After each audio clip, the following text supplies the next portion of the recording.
This is the European edition of Breaking Banks, the world's #1 fintech podcast and radio show.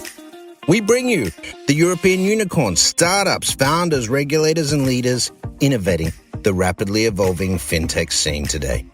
A truly localized podcast with both English and local language content, with some of the world's most well-known hosts and influencers in the fintech sector globally. Join us every week as we explore what makes the European Union a phenomenal proving ground for many of the fastest growing fintech plays in the world today. Okay, let's roll.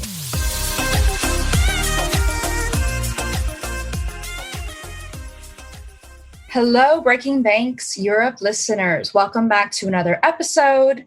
Today, we are bringing you another installation of our series, Breaking Impact, today focusing on AgTech.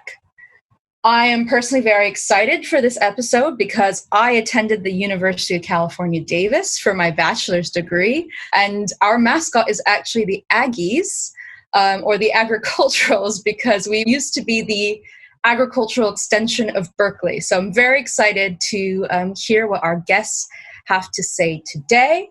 For those, just for some background before we start, why AgTech? Why is it so important? Well, we're going to ask our guests, but to put it in a bit of context, it's predicted by the year 2050 that we will have 9.8 billion mouths to feed, and that will lead to a 70% increase on demand of existing food available. And so with everything else going on in the world, this is obviously a growing problem and something that needs to be addressed, which is why we are so grateful to have our three wonderful guests today. We have Harrie, Alexandre, and Ruchit, who will go ahead and introduce themselves. Harrie, if you want to go ahead and start. Yeah, thanks. Thanks for having me here. I'm honored by the invitation to talk a little bit about AgriTech and the developments in that space. And then remember actually talking about AgTech and a financial institute a couple of years back. There was no room for actually talking about AgTech. So it's great that there's now space to talk about AgriTech in this Breaking Banks podcast.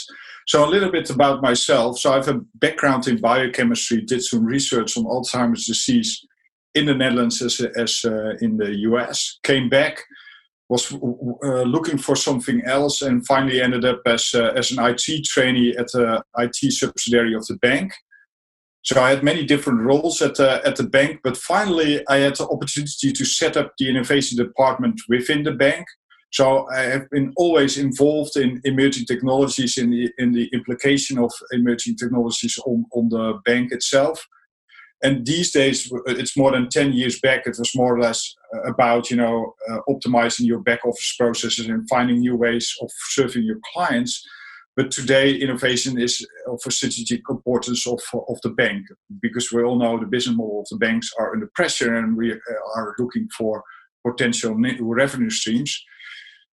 Fortunately, there are startups actually working on that topic, finding new ways of serve clients, and I always have been a fan of open innovation. The founding father, Chesbro, unfortunately passed away last year, but I always have been a fan of him and embraced open innovation. And 10 years back, it was more or less, setting up a relationship, but today it's also finding ways of investing in them. So today I'm heading the corporate investment arm of the bank called Rabo Frontier Ventures. We are an early stage investor in fintech as well in agri-tech companies. We have done 20 investments so far globally. And there's actually an interesting crossover between fintech and agri-tech. So maybe we have some time today to explore that topic as well. Amazing. We're very excited to have you here and to hear your perspective. Alexandre, would you mind introducing yourself to our listenership? With pleasure. First of all, thank you very much for inviting me. So my background is sort of the inverse of Harrie, in the sense that I started by being a banker, spent many years as a trader in the sales in a trading room, trading and selling equity derivatives. Then I moved to the private markets and co-ran larger asset manager here in Zurich, doing mostly fund of fund and investing in venture capital, among other things. We, Investment Circle, we're two managing partners, and we, since 2.5 years, have focused on 4 verticals. AgTech and FoodTech are the 2 main ones, but also we've added recently Waste Tech and Textile Tech. And the reason why we're 2 financiers, my partner is also a financier.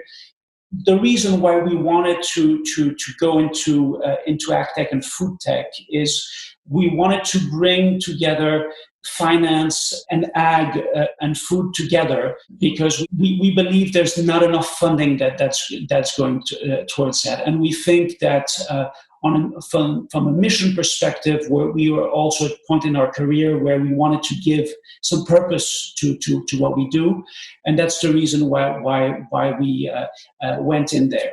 So unlike Harrie and Ruchit, I'm probably not an expert, but rather a specialist. We specialize in the field. Just to give a few numbers, we've looked so far at over 450 companies, mostly AgTech and FoodTech, and we've looked also and speak to about 150 what we call in our jargon GPs, so that is to say funds that are investing at least in one of the verticals that I've just mentioned. And there, our role today is we are, again using jargon, we're sell side, so we are helping a few selected founders and CEOs to raise capital. So we're using our Rolodex, if you'd like, from the finance world to bring a number of investors to the AgTech and FoodTech scene. Just to give a few examples of mandates we've done, some very successfully, some less successfully, of course. But one of our poster childs, for instance, is CropX, which is quite well known in Israel, and one is one of the larger raises that happened in 2019. Fantastic. Well, I'll tell you what, your specialism is far more than I know, so we're very excited to have you here. And last but certainly not least, Ruchit is the founder and CEO of Harvesting. Welcome to the show. Tell us a little bit about yourself. Thank you. Excited to be here. My name is Ruchit Garg, and I'm founder CEO of Harvesting. At Harvesting, we are providing market linkages for smallholder farmers. My background has been in technology. I grew up in India, ended up working for Microsoft, was part of the team who built Xbox, operating system, mobile phone, and so forth. Went to USA about 12 years ago, worked there for a few years at Redmond, Microsoft headquarters, built a company, sold it out. And then, I had a change of heart or maybe something of that sort. I realized that, it's not worth it. I should probably focus my life toward which has a lot more meaning. My grandfather was a small farmer back in India, so started looking into agriculture, where now we focus on providing market linkages to smallholder farmers across India. So if we want to talk about numbers, in past few months, we have helped small farmers list over 500 lakh kilos, that's over 1 million pounds of fresh produce, onto our platform using innovative usage of WhatsApp and Twitter. So farmers just WhatsApp us, what they have to sell, and then we broadcast this to sellers. So sellers include, B2C customers, B2B customers, even the exporters. They buy several thousand tons of product from the broadcast we make. That's a little bit about us. That's so fascinating, and I guarantee a much more productive use of WhatsApp and Twitter than I use it for. So wonderful to hear. To start off with, I guess a good place for our listeners is to really understand what it is exactly that we're talking about. So Alexandre, in your portfolio, you mentioned you have 4 kind of verticals, but you did mention AgTech and FoodTech. So if you wouldn't mind explaining to us what actually is the delineation between AgTech and FoodTech, because one, you would think, leads to the production of the other. So if you could maybe shed some light on that. It's a very good question, actually, because it's not only semantics. Is you have different people approaching it different ways, right? If I'm still going back to the old jargon, we can delimitate them between upstream and downstream. The upstream being more the agricultural aspect, and downstream more linked to food itself. And everybody puts the line a little bit differently, and it really depends who you're talking to. Maybe a few numbers also there is you see that in AgTech you can put a lot of different categories, such as, of course, automation, vertical farming, the optimization of crops, but also a number of other things, and everything that's linked to bioag, of course. Whereas food tech is more generalistic and can go from midstream things linked to supply to more even further. The furthest you can go is food delivery, where some people argue it's food tech, some argue it's not. I have a tendency to think it's less food tech and more digital. But anyways, that's the people put it in different buckets. I think what's important to see is that if you look at sort of the numbers around ag and food, at least last year, you saw that it's a combined industry, which is the largest industry in the world.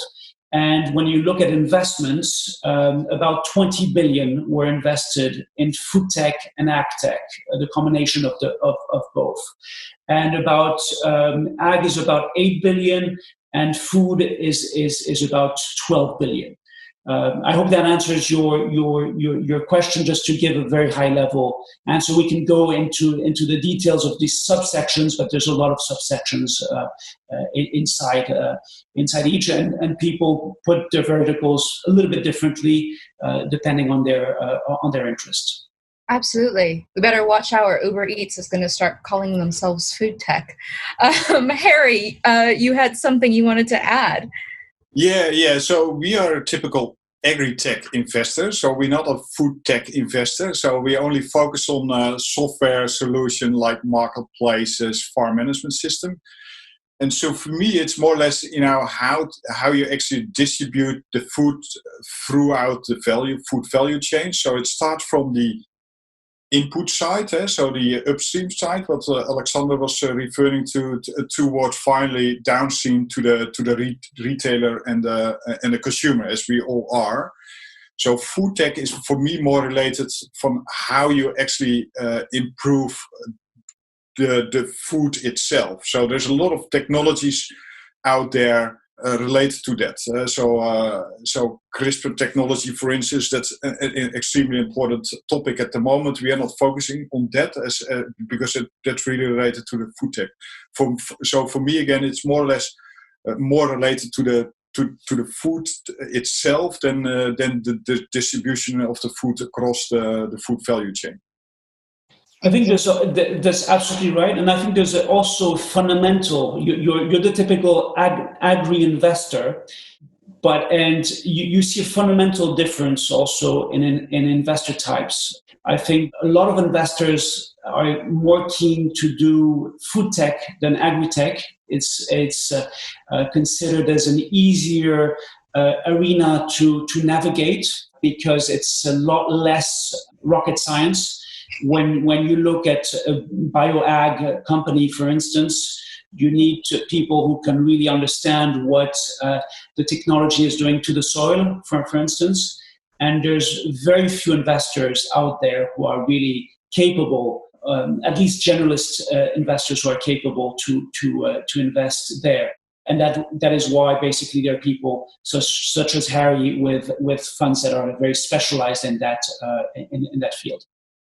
One comment, because an interesting thing is, and that's why I also like that we are all invited in this podcast, because if you compare fintech with agri-tech, agri-tech is obviously lagging behind in terms of deals and invested money. So it's like 1/10 of what's going on in the fintech space. And also in terms of exits, there are just a couple of exits, way less than what you're seeing in the fintech space as well from an IPO perspective. So there are just a couple of IPOs in the food and ag space, and I think in the fintech space it's more or less 70 already. So, but it's definitely growing in a fast pace, is what Alexandre was already referring to. So 20 billion invested capital in the last 5 years with a growing rate of 250% out of my head. So it's and you see also more interest coming from the general top tier 1 financial investors like Sequoia, Accel, with dedicated teams also in India, for instance, as well big tech companies actually going into that space like SoftBank or Google with Google Ventures or Amazon. So I see a lot of things changing over time, actually in a good way. And I think that actually leads us quite nicely into this discussion, because while ag tech is not maybe as sexy as fintech on the outside, it is absolutely integral to how we live and how we live moving into the future, which leads us to our next point. So I personally I'm a guilty pleasure reader of the books by Dan Brown. And if you've read the book Inferno, you'll be familiar with the Malthusian problem.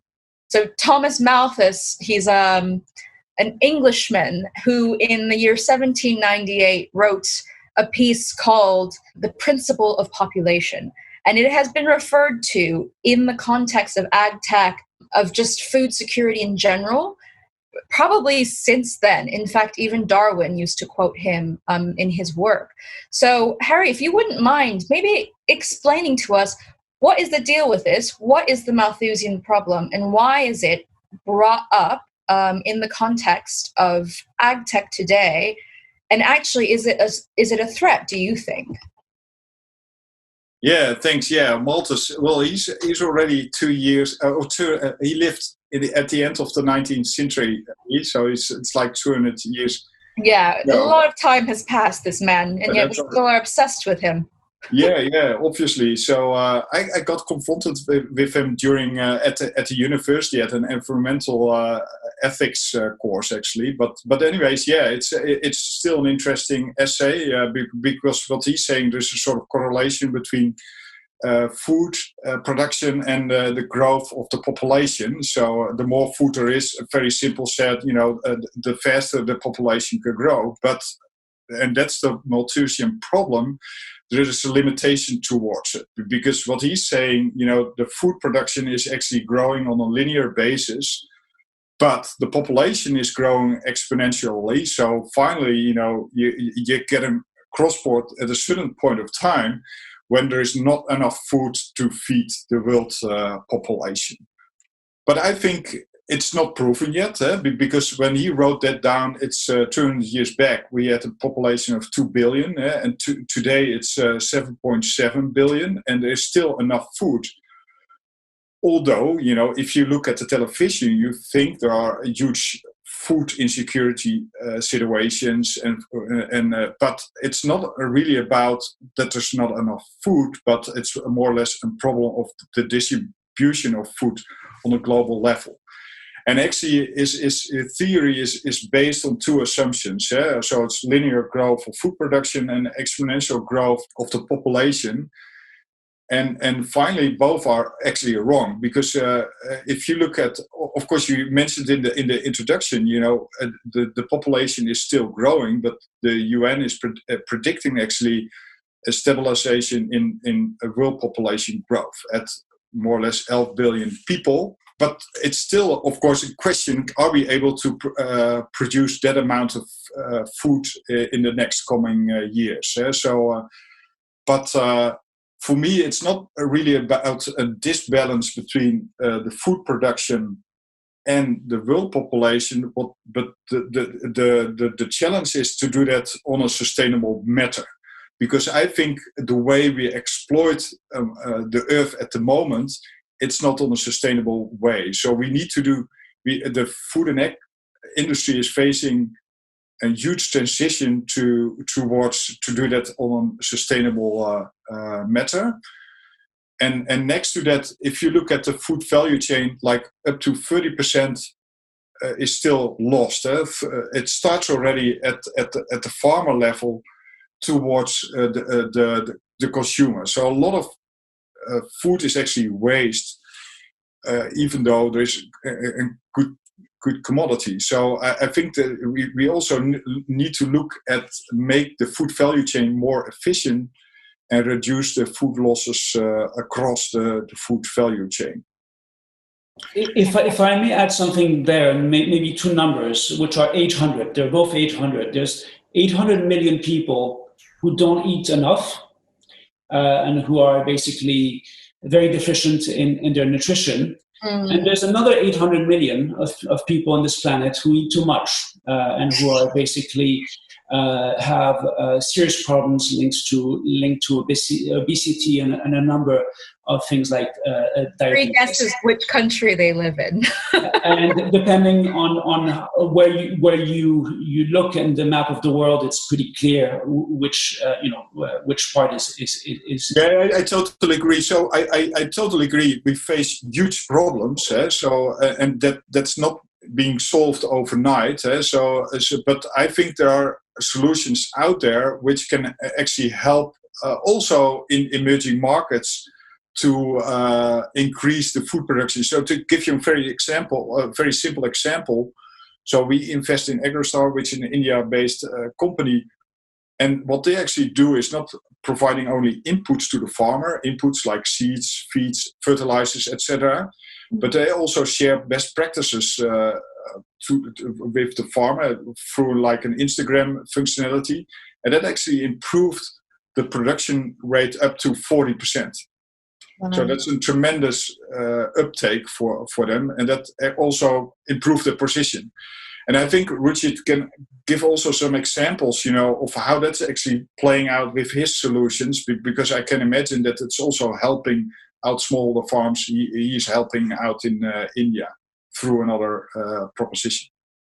Well, listeners, if you stay tuned after our short break, we will be back with Ruchit to tell you about what he's doing in this space. The FTS Group builds innovation ecosystems. We engage incumbents, investors, entrepreneurs, technology partners, and regulators to build trusted and connected fintech tribes around the world. We firmly believe that innovation in financial services will truly improve people's lives.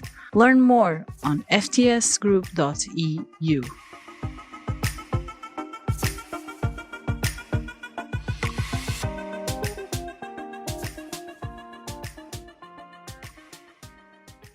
Welcome back, listeners. So we have had a really interesting conversation thus far, setting the stage about what exactly are we talking about today. But what I'd like to discuss now is what are some of the greatest challenges that ag tech businesses are faced with at the moment. Obviously, as our guests have already said before, we are talking about a space that has maybe less capital to date than perhaps the sexier fintech industry, but there are other actual man-made problems, for example, like climate change and other phenomena. So to that, I'm going to send it over to our in-house operator, Ruchit, to tell us about harvesting and actually what harvesting is doing in the face of all of this. Great, thank you so much. So harvesting is helping farmers find the market through innovative use of WhatsApp and Twitter. So what we have done is we have published a WhatsApp number where farmers across India tells us who they are, what they're growing, what is their location, and what is the product they are selling. And we broadcast this to potential buyers. And what that has done is, from being able to sell to only handful of people next to their village who often misuse their powers, we now have suddenly opened the entire nation for the buyers. So now whenever we broadcast about a certain cabbage or banana or any grains, suddenly farmers start getting calls, 20-30 calls a day, and his horizon have exploded or sort of expanded multi-fold. And you could imagine what it could do. The thought process behind it is that farmers should get better price realization when it comes to selling their produce. Typically, farmer, if you buy from a retail store, a big box store, farmer, at least in India, gets about maybe 10 to 15% of the MRP, and which is not good enough for the kind of effort farmer does to produce that output. Now, why we have started doing it? Originally, Harvesting has started as a data software only company, wherein we were looking through NASA satellites and European space satellites on the Earth and figuring out where are grains and how it is changing over the period of time. We still do to a certain extent, but during the Corona time, I realized and felt firsthand how difficult it is for smallholder farmer to actually sell their produce. I saw farmers throwing their produce in the river or on the roads, or feeding their broccolis to their goats and buffaloes because there was no markets, there were no transportation, and there is no cold storages for them to store. And all the year worth of their potential finance or cash was just going down the drain. So what we started, I started this service, the new avatar of Harvesting, just few months ago, wherein we started reaching out to the farmers on the WhatsApp.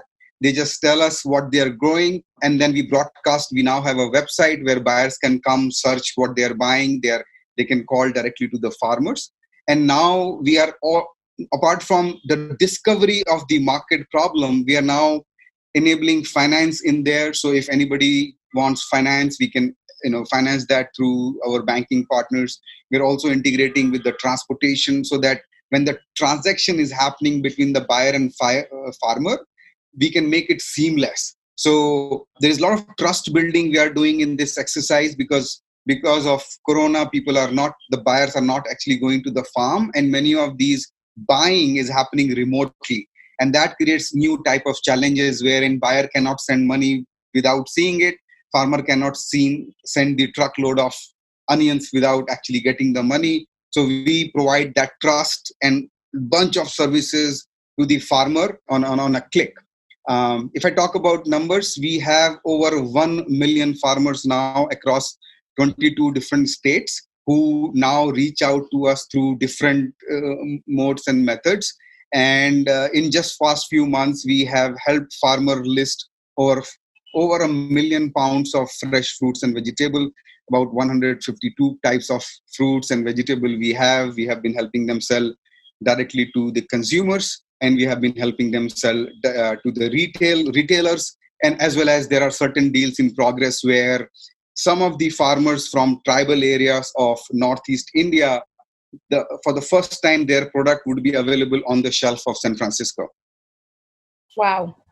And what I really like about Ruchit and what he's doing with Harvesting is matching demand and supply. Yeah? So and together with improving the margin for the farmer itself, and because there is an information asymmetry between the farmer and the parties downstream in the food value chain. So there are, and what he's trying to do, and that's what he's saying with making these market linkages, making the right market linkages for the farmer, so he can have actually, which turns out to be finally become a better outcome for the farmer itself, but also try to tackle the food production problems we are facing. But what you're also told in the introduction by matching demand and supply. That's so fascinating. And one of the things I think which is happening here is because of the lockdown, people had a lot of extra time in their hand. And also I think they have started realizing what is important in the life. So when we are connecting farmers directly to the consumer, I think there is a shift, or at least I feel it, in the mindset of, oh, where does the food come from? There was, I've read somewhere that a lot of people thought brown, chocolate milk came from a brown cow or something like that. Most Americans believe that. Yes, it's true. So suddenly people have started spending a lot more time, and it could be the mix of marketing we are doing, because Twitter, we are engaging with consumers and we are putting information. We are no longer just selling watermelon. We are saying, hey, this is the farmer, he has 2 kids, and here's the watermelon he's selling, and you can buy from here. And that creates a personal connection, which I believe is also very important when it comes to food wastage, because we waste a lot of food because we don't know what it takes to produce that food. Other example, which I think I feel a shift would happen eventually. People are used to of buying, this factory finished fruit. It has to be this dimension, this size and color, otherwise it's not good. In fact, if you go in the olden, few decades ago, you will see the better fruit is the one which is poked by the bird, because bird knows, this is more sweeter, and you will, those things, we as a consumer have been we've forgotten what is right, and we have now kind of lost ourselves into the glazing marketing world created by this new consumerism. And with this, direct to market connection, we think we can not only get better price realization for the farmer, but also help educate the consumer, and hopefully that would reduce the food wastage and so forth. Well, that leads us perfectly to kind of an open question to all of our guests that I have. And while we have a global listenership, we are Breaking Banks Europe, and a lot of our listenership is in Europe. And so I'm very curious to know what you would want Western listeners to understand, because we are so privileged in that I can walk down in the UK to Sainsbury's or Carrefour if I'm in France, or, we can all go to Lidl or Aldi in Germany, and we can go and shop and have our produce readily available there. What maybe each of you could share something that you would want a Western listener to understand about what it takes to get that produce or that item to our grocery shelves. I'm curious to know.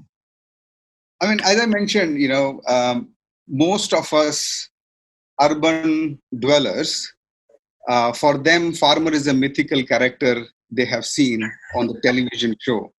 So yes. They have seen, they have heard about it, they don't know what that is and what it is like to be. And I think it is important for the planet and for themselves individually, for their health, to connect to the farmer, to understand how food gets produced, as it has a lot of impact. That's my bit. Maybe somebody else can. Yeah. So I'll take a shot at that one. I wish for Western consumers to get a little bit more knowledge on what they're consuming. If you look at avocados, for instance, avocados is a fruit that we probably all love, that has amazing nutritional value, is very, very healthy. But there's the other side of the coin, is basically its impact on the environment is quite crazy in some countries of Latin America. It even has political and criminal implications. So I think consumers should really empower themselves, and they are doing it increasingly, I think, of getting to know the producers that they eat, being more conscious. I think another example closer to us than the avocado is you look at meat. None of us, I challenge anybody to tell them, to tell us where is their local slaughterhouse. Nobody knows. It's basically a hidden thing. So I think there also the impact of although I'm not vegan, I'm flexitarian. I think a lot of people, when they become aware of what it takes to grow animals and the impact, change their lifestyles. I'm not asking everybody to become a vegan. I'm just saying be aware of the impact of what you're doing and what you're consuming. And I think the last thing, which is also an investment theme in itself, which is very interesting. I think I would push Westerners who have deep pockets to invest a lot more in AgTech and FoodTech. And that can be done in a number of ways. It can be by being an angel investor. It can be by being in a fund. It can be being in a fund. There's various ways to actually do that. I'm not soliciting anything just for SEC regulation purposes, but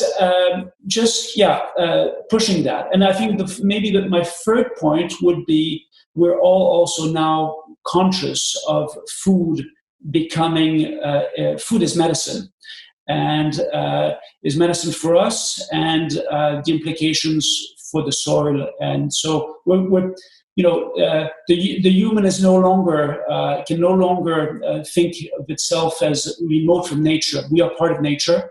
We're feeding ourselves. Our health depends on that. And the health of the planet also depends, will basically be linked to our own health going forward. That's excellent. And by the way, for the listeners, if you're interested in the avocado thing, there's an excellent documentary called The Avocado War on Netflix. So I'd look it up if I were you. Harrie, please tell us, what would you want our listeners to know? Yeah, I'd just like to add on what's just being said. The food and egg value chains are actually very complicated and interconnected globally. So it goes from the producer, the farmer, to the trader, to the exporter, to the processor, and then finally to the retailer, and then finally, you buy it at the supermarket. So it's highly fragmented. That's what I've seen. But that creates also a huge opportunity also from an investment perspective, because what I've seen is certain startups working actually in making better linkages in these in the food value chains, which takes middlemen out. So I think there's a huge opportunity, although it's difficult to scale your business across the globe. So there are some scalability issues as well. And of course, we all know, but the food ecosystem is facing a lot of systematic risk, more than any other sector. So it's very simple. It relates to the weather, climate change, and diseases, wars, and current pandemic. Yeah. Well, we have seen it also in during COVID-19. Although it's a primary sector and we all need to eat, we had some logistic problems around the globe. Borders shut down, so that actually impacted all immediately. Also, what you see on the shelves of the supermarket, because some of the producers were not available anymore. So that's one thing, and the other thing is because, of course, I'm related to the Rabo. I see also a lot of opportunities in the agri-finance space. So just to give you simple examples, there are, I think, hundreds of millions smaller farms around the globe, and most of them are unbanked. So they don't have access to finance, which they actually need, because it's very simple. You get paid at the end of the season, but you need the money to buy inputs at the beginning of the season. So working capital facilities are extremely important. So I've seen a considerable amount of examples working on that, and their data and data analytics is then extremely important. So how to build out a credit risk model based on alternative data sources. It can come from satellites, so where you can actually monitor what's going on the field, do some field predictions as well. So AI becomes extremely important to bank the smaller farms going forward, and also to provide the tools, the financial services they need in order to grow. Yeah, absolutely. I think, given everything that's going on in the world, we forget that actually the way that we eat is determined by what is available on this beautiful earth on which we live.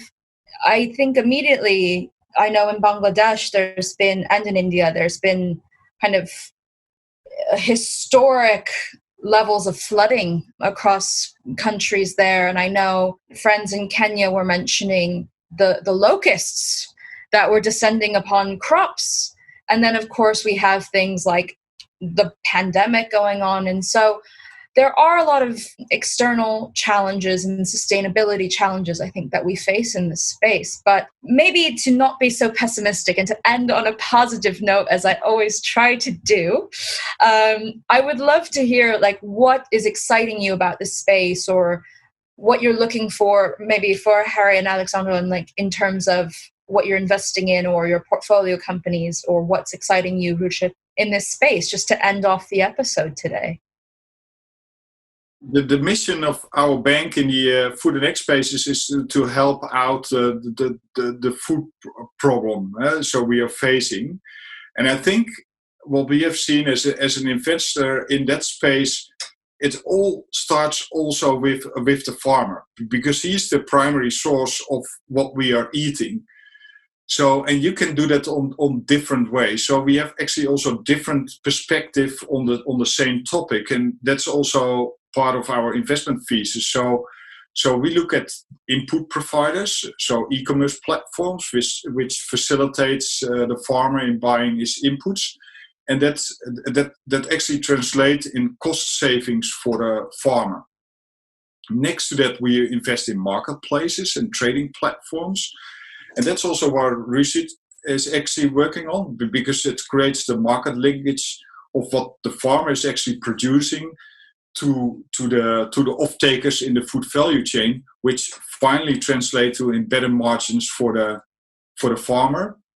And the other segment is all about data and data analytics, because finally we all know, data feeds into the financial services to provide the right financial services to the farmer. Can be insurances or working capital facilities, but also put the farmer in place, in control of his business, so he exactly knows what he needs to do now and tomorrow. So he can actually see what he needs to go out to the field and or not.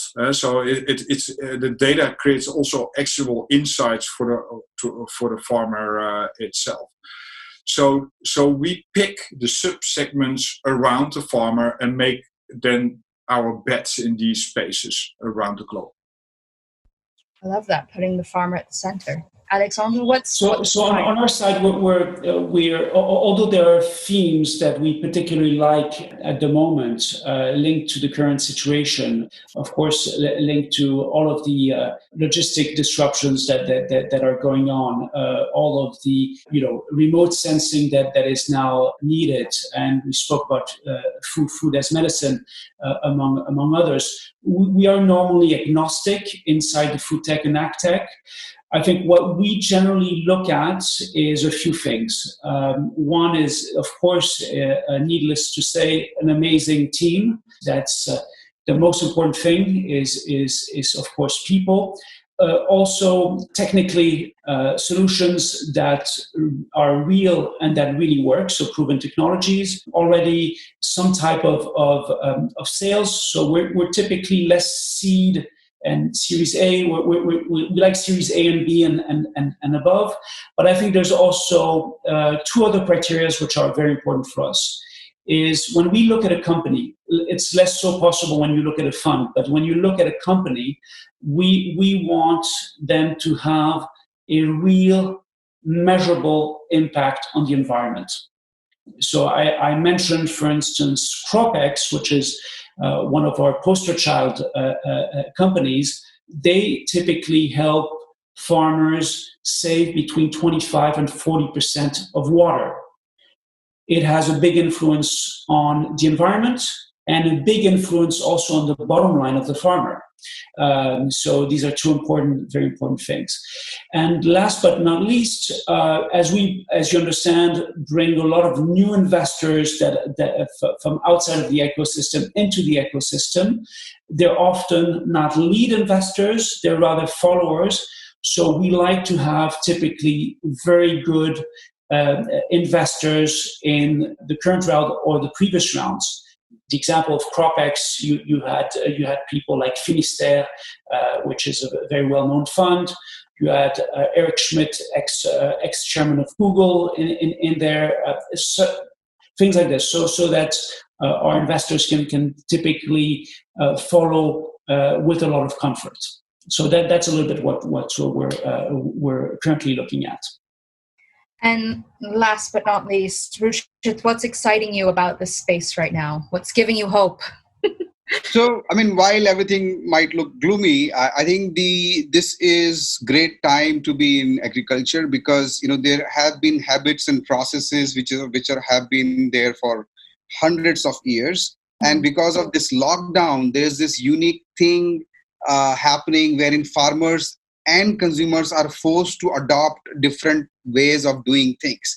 So, farmers by nature were used to of going to the local market and dumping whatever they may have. And with absence of it, they are now looking to adopt new technology, which is good for them.